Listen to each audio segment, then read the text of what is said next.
Channel पे आपके लिए रीजनिंग के टॉप 10 क्वेश्चन लेके, जो अक्सर किसी भी एग्जाम में पूछे जा सकते हैं। फर्स्ट क्वेश्चन आपका ये है, आपको एक वर्ड दिया गया और आपसे पूछा गया इन चारों ऑप्शनों में से कौन सा ऐसा वर्ड है जो इस अल्फाबेट के, इस वर्ड के अल्फाबेट से बन सकता है, यूज करके बन सकता है। तो उसके लिए आपको क्या करना है, आपको सबसे पहले फाइंड करना है कि भाई ऐसा वर्ड ढूंढो जो ऊपर हो लेकिन नीचे ना हो, या नीचे हो ऊपर ना हो। तो आपने देखा स्टेरी की अगर बात करें, देखो एस भी है, टी भी है, ए भी है, आर भी है, वाई भी, तो बन जाएगा, ये बन जाएगा। इसकी बात करें लोटस की, लोटस आप देखो एल भी है, ओ भी है, टी भी है, यू भी है, एस भी है, बोले सर बन जाएगा। आप टैबलेट की बात करो तो ये आपका आंसर हो गया। क्यों हो गया बेटा ये आंसर? देखो ऊपर टी कितनी बार आया है? एक बार, लेकिन यहां पे टी कितनी बार आ गया? दो बार। जब आपके पास एक टी है तो आप दो बार कैसे यूज कर सकते हो? इसका मतलब ये वो है जो कभी भी नहीं बनेगा। तो आंसर क्या हो जाएगा? ऑप्शन सी मेरा आंसर हो जाएगा। जब भी इसमें क्वेश्चन मिले, ये सबसे आसान तरीका है आपको सॉल्व करने का। आते हैं बेटा नेक्स्ट क्वेश्चन पे। नेक्स्ट क्वेश्चन आपका ये दिख रहा है, बाइलिंगुअल लेके चल रहे हैं बिकॉज सीबीएसई बोर्ड और यूपी बोर्ड दोनों बोर्ड के बच्चे, आपको सबको समझ में आना चाहिए कि a boy introduced a girl as the daughter of the son of the mother of his aunt, the girl is boy's. एक लड़का एक लड़की का परिचय देता है, लड़का बोल रहा है लड़की के बारे में बोल रहा है, क्या बोल रहा है कि वह उसकी बुआ। तो आप लड़का बनाओ, पहले ये लड़का बनाया आपने कि वो जो लड़की है उसकी बुआ। बुआ कौन होती है बेटा? बुआ होती है पापा की बहन, उसकी बुआ की माँ। बुआ की माँ कौन हो गई? दादी के बेटे। अब देखो बुआ की माँ अगर दादी है और दादी का बेटा कौन होता है? पापा। पापा की पुत्री है, पापा की बेटी है, पापा की बेटी यानी कि लड़की आ गई है। आपसे क्या पूछे? आपसे पूछा है जो लड़की है वो उस लड़की की कौन है? तो दोनों के पापा सेम है, दोनों आपस में कौन हो गए? भाई बहन। तो वो लड़की उस लड़की की कौन हो गई? बहन, सिस्टर। आंसर क्या हो गया? सिस्टर। एक बार फिर समझते हैं बेटा, बहुत ध्यान से समझना क्वेश्चन में क्या बोला था। आपने लड़का बनाया, आपसे बोला एक लड़के ने लड़की का परिचय दिया और बोला, क्या बोला? लड़के ने बोला कि वह उसकी बुआ, तो पापा बनाए, पापा की बहन बना दी, बुआ हो गई। की माँ, तो बुआ की माँ बना दी। माँ ऊपर, जो बड़ा होता है ऊपर आता है, छोटा होता है नीचे आता है, बुआ की माँ के बेटे। अब माँ का बेटा है यानी कि बुआ की माँ ये है, इनका बेटा यही हो जाएगा। की बेटी है यानी कि इनकी बेटी है, और इनकी बेटी है यानी कि पापा की बेटी है। पापा की बेटी कौन होती है? बहन। मेरा आंसर क्या हो गया? बहन। क्लियर हो गई बात? आते हैं नेक्स्ट क्वेश्चन पे। अगला क्वेश्चन आपका ये रहा, आर्ग्यूमेंट। बहुत अच्छा क्वेश्चन है स्टेटमेंट आर्ग्यूमेंट का। क्या पूछा? Should student take part in politics, क्या छात्रों को राजनीति में भाग लेना चाहिए? अब पहला क्या दिया? हाँ, यह उनमें नेतृत्व के गुण को विकसित करने में मदद करेगा। Yes, it includes in them qualities of leadership. And second क्या दिया? नहीं, उन्हें पढ़ाई करनी चाहिए तथा अपना व्यवसाय सुनिश्चित करना चाहिए। अब देखिए ध्यान से समझिए, इस क्वेश्चन की अगर हम बात करें तो पहला वाला तो बिल्कुल सही है। क्यों सही है? कि भाई हाँ, उनमें नेतृत्व के गुण को विकसित करने मत करें। जब वो राजनीति में भाग लेंगे तो एक लीडर बनेंगे। आप क्या करते हो? पॉलिटिशियन में भाग लेते हो, पॉलिटिक्स में भाग लेते हो, तो उनको बोलने की क्षमता बढ़ जाती है। आप देखो जो भी पॉलिटिक्स में भाग ले रहा है वो जब जाके बोलेगा मंच पे, और जो एक नॉर्मल बच्चा बोलेगा मंच पे, दोनों में फर्क आ जाएगा। तो इसलिए पहला वाला क्या हो जाएगा सही, कि उनके नेतृत्व के गुण को विकसित करने में मदद करेगा, तो इसलिए उन्हें पॉलिटिक्स में भाग लेना चाहिए। दूसरा वाला नहीं, उन्हें पढ़ाई करनी चाहिए तथा अपना व्यवसाय सुनिश्चित करना चाहिए। उन्हें पढ़ाई करनी चाहिए तथा अपना व्यवसाय विकसित करना सुनिश्चित करना चाहिए। अब देखो इसकी अगर हम बात करेंगे तो इसको थोड़ा सा समझना पड़ेगा आपको कि नहीं, उन्हें पढ़ाई करनी चाहिए मतलब उन्हें पॉलिटिक्स में भाग नहीं लेना चाहिए, पढ़ाई करनी चाहिए। क्यों पढ़ाई करनी चाहिए? और अपना व्यवसाय सुनिश्चित करना चाहिए। अब एक बात बताइए आप लोग, व्यवसाय की अगर हम बात करें तो व्यवसाय में क्या क्या आ सकता है? व्यवसाय में आपकी जॉब आ सकती है, आपका अपना प्राइवेट काम आ सकता है, और बहुत सारी चीजें आ सकती हैं। तो इसकी अगर हम बात करेंगे कि ये सही है या गलत है, इसमें बच्चों को बहुत सारा डाउट हो सकता है कि क्या है क्या नहीं। तो इसकी हम बात करेंगे तो दूसरा वाला भी इसमें क्या हो जाएगा? सही हो जाएगा। क्यों हो जाएगा सही? क्योंकि इससे फर्क नहीं पड़ रहा, इससे हमें यह फर्क नहीं पड़ रहा कि भाई नहीं, उन्हें व्यवसाय पढ़ाई करनी चाहिए तथा अपना व्यवसाय सुनिश्चित करना चाहिए। तो ये भी सही लग रहा है। क्या छात्रों को राजनीति में भाग लेना चाहिए? तो आप कह रहे हो कि नहीं, उन्हें भाग नहीं लेना चाहिए। क्यों लेना चाहिए? उन्हें पढ़ाई करनी चाहिए तथा अपना व्यवसाय सुनिश्चित करना चाहिए, फालतू में उनमें टाइम वेस्ट नहीं करना चाहिए। आप ये कहना चाह रहे हो इसमें, ठीक है? तो आंसर क्या हो जाएगा? पहला वाला भी सही है कि इसमें नेतृत्व के गुण को मदद करेगा, और दूसरा वाला भी गलत नहीं है, सही ही लग रहा है, क्योंकि उन्हें पढ़ाई करनी चाहिए तथा अपना व्यवसाय क्या करना चाहिए? सुनिश्चित करना चाहिए। दोनों ही क्या हो जाएंगे? सही हो जाएंगे। आते बेटा अगले क्वेश्चन पे। अगले क्वेश्चन की अगर बात करें वो क्या दिया? अगला क्वेश्चन आपको ये दिया है कि कोई इच्छा मांग नहीं है, तो डायग्राम बनाओ। No wish is demand. इच्छा, कोई इच्छा क्या नहीं है? मांग नहीं है, मांग अलग इच्छा अलग। डायग्राम बन गया। फिर क्या बोला? सभी इच्छा दवाएं। सारी की सारी इच्छा क्या है? दवा है। देखो एक डायग्राम तो ये बन सकता है, एक हो सकता था जब मैंने बड़ा बनाया दवा को, इच्छा को दवा के अंदर कर रहा तो दवा इसके अंदर भी आ सकती थी, चांसेस थे। दोनों ही चीजें ध्यान में रखनी है। पहला पढ़ा, कोई मांग दावा नहीं है, ये दावा होगा, दवा नहीं है दावा है, ठीक है? दवा, दावा।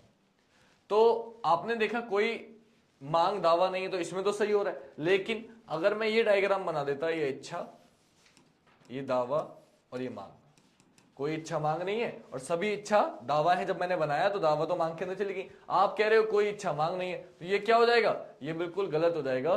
क्यों गलत हो जाएगा बेटा, ये इसलिए गलत हो जाएगा, सॉरी, कोई मांग दवा नहीं है, कोई मांग दवा नहीं है इसलिए गलत हो जाएगा कि मांग तो दवा में हो गई, मांग दावा में आ गई, मांग दावा में आ गया, इसका मतलब पहला वाला क्या हो गया, गलत हो गया। दूसरे पे आते हैं, सभी दावा इच्छा है, क्या सारे दावा इच्छा के अंदर आ रहे हैं, बोले नहीं, तो दूसरा वाला भी क्या हो गया, गलत। आंसर क्या हो जाएगा, ना तो एक ना दो। दोनों डायग्राम बनाना जरूरी है, वरना इससे आप पहला वाला सही लगाया होगे, तो ये भी बनाना जरूरी है, ध्यान रखिएगा। आते हैं नेक्स्ट क्वेश्चन पे। नेक्स्ट क्वेश्चन ये आ गया, क्या बोले भाई, यदि आने वाले कल से एक दिन बाद रविवार है, अब इसको ध्यान से समझिएगा, if the day after tomorrow is Sunday, if the day after tomorrow is yesterday, तो आपने क्या किया, ऐसे क्वेश्चन जब भी आए सबसे पहले बना लो टुडे यानी कि आज, एक एरो लगा लो, इससे पता चल गया। If the day after tomorrow, तो पहले आपने टुमारो यानी कि कल बनाया, आने वाले कल से एक दिन बाद, इसके एक दिन बाद गए, क्या है, संडे है, आपने बना दिया, एक बिंदी लगा दी, ये आने वाला कल हो गया, इसके एक दिन बाद क्या है, संडे। तो आपसे पूछा, तो बताइए कि आने वाले कल के लिए बीते हुए कल से एक दिन पहले, तो बताइए आने वाले कल के लिए बीते हुए कल से एक दिन पहले कौन सा दिन होगा। क्या पूछा है, what day tomorrow's yesterday, what days tomorrow's yesterday day was before, what day tomorrow's yesterday day was before, तो बताइए कि आने वाले कल के लिए बीते हुए कल से एक दिन पहले। ये थोड़ा सा अच्छा क्वेश्चन है बेटा, इसको ध्यान से आपको समझना पड़ेगा, अन्यथा आपका आंसर गलत हो जाएगा। अब बच्चे यहाँ क्या करेंगे, बच्चे यहाँ ये करेंगे कि सर उसने पूछा है बीते हुए कल से एक दिन पहले, तो बीता हुआ कल बनाएंगे, उससे एक दिन पहले बनाएंगे, चले जाएंगे, आंसर आ जाएगा। लेकिन ये गलत हो जाएगा। क्यों गलत हो जाएगा, आपको समझना ये है, उसने बोला है तो बताइए कि आने वाले कल के लिए बीते हुए कल से पहले, तो आने वाले कल के लिए बीता हुआ कल तो ये हो गया ना, आने वाले कल के लिए बीता हुआ कल ये हो गया, और इससे एक दिन पहले पूछा, यानी कि ये आपसे पूछा गया। तो आप बताइए अगर ये संडे है तो ये सैटरडे हो जाएगा, ये फ्राइडे हो जाएगा और ये थर्सडे हो जाएगा, तो आपका आंसर क्या हो जाएगा, थर्सडे हो जाएगा। ये बात ध्यान रखिएगा, काफी बच्चे गलत कर जाते हैं, आंसर क्या हो जाएगा इसका, थर्सडे हो जाएगा। इंपॉर्टेंट क्वेश्चन है, फोकस करिएगा, क्योंकि लैंग्वेज नहीं समझ पाते हैं बच्चे। एसएससी सीजीएल में आया हुआ क्वेश्चन है, अच्छा क्वेश्चन है। आते हैं नेक्स्ट क्वेश्चन पे, इसको ज्यादातर आपको गलती बताया जाता है क्वेश्चन को, ध्यान रखना ये बात। अगला क्वेश्चन ये रहा, इसमें क्या बोला भाई, आपसे बोला if the day after tomorrow is Tuesday, आने वाले कल, सेम प्रोसीजर, या आपने आज मान लिया, टुडे मान लिया। आपसे बोला आने वाले कल से एक दिन बाद, तो ये आने वाला कल से एक दिन बाद क्या है, मंगलवार है, ट्यूसडे है। तो बताइए कि आने वाले कल के एक दिन बाद से दूसरा दिन क्या होगा, Tuesday. What day will 2 days after the day after tomorrow will be, तो बताइए कि आने वाले कल के एक दिन बाद से दूसरा दिन क्या होगा। समझिए इस बात को, क्वेश्चन को। If the day after tomorrow is Tuesday, if the day after tomorrow, if the day after tomorrow is Tuesday, then what day will 2 days after the day, then what day will 2 days after the day after tomorrow be. तो कल के 2 दिन बाद, यानी कि जो आने वाला कल है उससे 2 दिन बाद पूछा, तो आने वाला कल तो यही है, इससे 2 दिन बाद क्या होगा, ये और ये। अगर ये और ये होगा तो आपने क्या देखा, आंसर क्या हो गया, वेडनेसडे, क्योंकि आपसे ये नहीं पूछ रहा कि इस दिन के 2 दिन बाद। आप समझिए इस क्वेश्चन को, देखो बेटा, आने वाले कल के एक दिन बाद से, आने वाले कल से एक दिन बाद से दूसरा दिन, तो पहला तो ये हो गया, दूसरा ये हो गया, ये पूछा है, तो ये ट्यूसडे, तो ये क्या हो जाएगा, वेंसडे। आपका आंसर क्या हो जाएगा, वेंसडे। क्लियर हो गई बात। अब इसमें एक थोड़ा सा दिक्कत क्या होती है, कभी कभी क्वेश्चन में कहीं कहीं इसकी लैंग्वेज समझने में थोड़ा सा दिक्कत होगी। दूसरा दिन बोला, एक मिनट, दूसरा दिन बोला ना, एक मिनट रुक जाओ, आने वाले कल के एक दिन बाद, तो आने वाले कल के एक दिन बाद से दूसरा दिन, तो पहला ये हो गया, दूसरा ये हो गया। बेटा ये पूछा है, समझ लो एक बार, यदि आने वाले कल से एक दिन बाद, तो ये आज बनाया, ये आने वाला कल हो गया, से एक दिन बाद मंगलवार है, तो बताइए कि आने वाले कल के एक दिन बाद के बाद दूसरा दिन, तो 1-2 आने वाले कल के एक दिन बाद के, इसके बाद दूसरा दिन जाना है, तो ये कल, ये परसों, ये आ गया बेटा। तो अगर ये आ गया तो आपको बताइए ये ट्यूसडे है, तो ये वेंसडे और ये थर्सडे। आपका आंसर क्या हो जाएगा, थर्सडे हो जाएगा। ऑप्शन डी आपका आंसर हो जाएगा। आते हैं बेटा अगले क्वेश्चन पे, अच्छे क्वेश्चन है, दिक्कत देते हैं तो ध्यान से करिएगा। अगला क्वेश्चन आपका ये है, आपसे पूछा एंटोनियम सिनोनियम एनालिसिस क्वेश्चन मार्क, तो याद रखिएगा इसका अपोजिट लिखे हुए, विलोम समानार्थी, क्या है ये, अपोजिट है। तो एनालिसिस का अपोजिट क्या हो जाएगा, सिंथेसिस। आंसर हो जाएगा आपका सिंथेसिस। इसमें कुछ करना ही नहीं है, बस आपको अपोजिट याद होंगे तो कर पाएंगे, वरना आप नहीं कर पाएंगे। आते हैं नेक्स्ट क्वेश्चन पे। अगर नेक्स्ट क्वेश्चन की बात करें तो आपके पास ये रहा, क्या करना है आपको, आपको बताया निम्नलिखित में से संख्याओं का कौन सा बदला हुआ समीकरण को संतुष्ट करेगा, यानी कौन से नंबर हम आपस में एक्सचेंज करें जिससे वैल्यू क्या हो जाए, वैल्यू आपकी सही हो जाए, संतुष्ट हो जाए। तो आपको एक चीज के लिए और फोकस करनी है कि यहाँ पे प्लस नहीं है, डिवाइड है, ये मैं बता देता हूँ, थोड़ा सा टाइपिंग में गलती हुई है, यहाँ पे क्या है, प्लस नहीं है बेटा, डिवाइड है। अब हम इसे सॉल्व करेंगे। तो ऐसे क्वेश्चन जब भी आए ना, टाइम वेस्ट मत करना सोचकर, क्योंकि टाइम वेस्ट ही होगा। आपको क्या करना है, आपको ये देखना है कि डिवाइड क्या 23 पे डिवाइड होगा, वो सर किसी हालत में नहीं होगा, यानी कि 3 तो मुझे पक्का चेंज करना है। अब 3 9 से चेंज करूंगा, 9 से भी डिवाइड नहीं है, तो यहां तो है ही नहीं 3, यहां 8 से भी 3 और 5, जैसे आप ये करोगे बिना सॉल्व करे आंसर आ गया, क्योंकि 20 सिर्फ 5 से ही डिवाइड है, और यहां मुझे डिवाइड करना ही करना है वैल्यू। अगर डिवाइड करना ही करना है और वैल्यू पॉइंटों में आ नहीं रही है, मतलब यहाँ पे वही संख्या आएगी, 3 को उस संख्या में चेंज करना पड़ेगा, फिर 20 कट जाए, वो एक ही ऑप्शन में। अब मैं आपको प्रूफ करके दिखाता हूँ। देखिए 8 आया, मल्टीप्लाई 20 डिवाइड, 3 की जगह मैंने क्या लिख दिया 5, क्योंकि नंबर्स को आपस में चेंज करना है, प्लस 9 और माइनस 5 की जगह क्या लिख दिया 3, और लेके कितना आना है बेटा 38। हम चेक करते हैं आ रहा है या नहीं आ रहा है। सबसे पहले डिवाइड करते हैं, बोर्ड मास का रूल आपको याद है, जब आप डिवाइड करेंगे तो आप क्या देखेंगे, बोले सर जब मैं डिवाइड करूंगा तो 5 4 जा 20, 8 4 जा 32, क्योंकि डिवाइड हो गया 4 आ गया। अब मल्टीप्लाई करेंगे 8 4 जा 32, प्लस कितना है 9, माइनस कितना करना है 3, लेके कितना आना है 38। आपको पता है 32 में 9 ऐड करूंगा कितना हो जाएगा 41, माइनस करना है 3, लेके कितना आना है 38। आपको पता है 41 में तो 3 माइनस करूंगा 38 इज इक्वल टू 38। यही लाना था, यही आ गया। कौन से ऑप्शन से आया, डी ऑप्शन से। आंसर क्या हो गया, ऑप्शन डी हो गया। तो एग्जाम में ना पूरा सॉल्व करने का समय नहीं होगा, माइंड से खेलना। एक ही से डिवाइड हो रहा है, फिर भी चेक कर सकते हो, लेकिन मैंने आपको डायरेक्टली बताया कि मैंने विदाउट सॉल्व भी आपको बता दिया था आंसर यही होगा इसका, और मैंने आपको चेक करके प्रूफ कर दिया। डन बात। आते हैं बेटा नेक्स्ट क्वेश्चन पे। नेक्स्ट क्वेश्चन आपका क्या है वो मैं बताता हूं आपको। नेक्स्ट क्वेश्चन आपका ये है कि आपसे अक्सर पूछा जाता है, कई बार मैंने आपको बताया है, तो आप लोग बहुत फोकस करना। ये एक ट्राइंगल है जो आपसे कई बार पूछा गया है। आपसे पूछा जाता है इस फिगर में कितने ट्राइंगल हैं, इस फिगर में कितने ट्राइंगल हैं। तो आप ये क्वेश्चन जब भी आएगा क्या करेंगे, बच्चे गलत ही जवाब देते हैं। पहले इसके लिए एक चीज पता होनी चाहिए कि कभी भी किसी ट्राइंगल में इस तरीके से लाइन होती है, तो देखिए 1 ये है, 2 ये है और 3rd ये, तीनों बड़ा वाला। तो इसके लिए हम क्या करते हैं, नंबर रखते हैं, इनको आपस में ऐड कर देते हैं। 2 और 1 कितना हो गया 3। अगर यहाँ पे एक लाइन और होती तो हम क्या करते, बोले सर 1 + 2 + 3 आंसर कितना हो जाता 6। क्यों, 1 2 3 ये है, 4 इन दोनों को मिला के, 5 इन दोनों को मिला के, 6 सब में बड़ा वाला। तो करना क्या होता है, नंबर रख के ऐड कर देना होता है। अब इस फिगर को मैं ऐसे लिखूं या इस फिगर को मैं ऐसे लिख दूं, उससे कुछ फर्क पड़ेगा।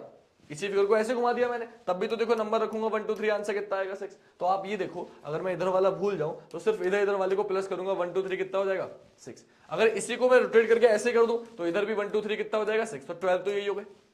12 के बाद जब इन दोनों फिगर को हम आपस में मिलाएंगे तो एक बनेगा यहां से यहां तक, एक बनेगा यहां से यहां तक, और एक बनेगा यहां से यहां तक, यानी कि 12 पहले से थे, 3 और आ गए, 12 और 3 कितना हो गया बेटा 15। मेरा आंसर क्या हो गया 15। कई बार एग्जाम में आया हुआ क्वेश्चन है, प्लीज मत भूलना, रिपीट होता है, याद रखिएगा। आते बेटा नेक्स्ट क्वेश्चन पे। एक लास्ट क्वेश्चन आपका और है इसी में का। वो क्या है, आपको एक फिगर दिया जाता है और आपसे पूछा जाता है बताइए इस फिगर में कितने स्क्वायर हैं, इस फिगर में कितने स्क्वायर हैं। फॉर एग्जांपल ये आपको एक फिगर दे दिया, तो कभी भी आपके पास इस तरीके का बॉक्स मिले, स्क्वायर मतलब जिसकी 4 साइड्स आर इक्वल, यानी कि 1st 2nd 3rd 4th और 5th है, ये बड़ा वाला 5 है। तो आप क्या नोटिस करोगे, आप नोटिस ये करोगे कि इस पहले फिगर में कितने आएंगे 5, इसमें भी 5, इसमें भी 5, कितना हो गया 15। लेकिन प्रॉब्लम ये है कि देखिए ये कॉमन है, ये इस वाले में भी आ रहा है, इसमें भी आ रहा है, ये भी कॉमन है, इसमें भी आ रहा है, इसमें भी आ रहा है, तो 2 हम माइनस कर देंगे, आंसर कितना हो जाएगा 13। तो कभी भी इसमें का क्वेश्चन मिले तो कितना ही बड़ा गैप क्यों ना हो, आपको क्या करना है, जितने बॉक्स होंगे, एक बॉक्स में 5 है, 3 बॉक्स से 15 हो गया, और जितने बॉक्स है उससे एक कम माइनस कर देना है। 3 बॉक्स है तो माइनस कितना करेंगे 2, आंसर कितना हो जाएगा 13। फॉर एग्जाम्पल ये मैं क्यों बता रहा हूं आपको, क्योंकि इतना छोटा फिगर नहीं मिलता, आपको फिगर थोड़ा सा वो बड़ा कर देता है। कैसे कर देता है मैं बताता हूं, कि इसको वो थोड़ा और बड़ा कर देगा, थोड़ा और बड़ा कर देगा, थोड़ा और बड़ा कर देगा, कोई फर्क नहीं पड़ता, इससे बड़ा और भी बड़ा कर सकते, लेकिन मतलब नहीं है आपको। आपको क्या करना है, मैंने क्या बताया, जितने बॉक्स हैं, एक बॉक्स में 5 है, 5 5 5, यहां भी 5, यहां भी 5, यहां भी 5, कितने हो गए 5 10 15 20 25 30 हो गए। और जितने बॉक्स हैं उससे एक कम माइनस कर दो, तो 1 2 3 4 5 6 बॉक्स से माइनस कितना कर दो 5, आंसर कितना हो गया 25। ये आपकी ट्रिक है। क्लियर। ऐसे क्वेश्चन अक्सर रिपीट होते हैं, आई होप कि आपकी समझ में आया होगा। ये ट्रिक्स याद रखिए, क्वेश्चन नोट करिए, ऐसे क्वेश्चन रिपीट होते हैं और आपको मजा आया होगा क्वेश्चन करके, तो वीडियो को लाइक करिएगा, शेयर करिएगा, कमेंट करिएगा, और ऐसी वीडियोस और देखने के लिए चैनल सब्सक्राइब करिएगा। मिलेंगे नेक्स्ट वीडियो में, आज के लिए इतना ही। जय हिंद, जय भारत, वंदे मातरम।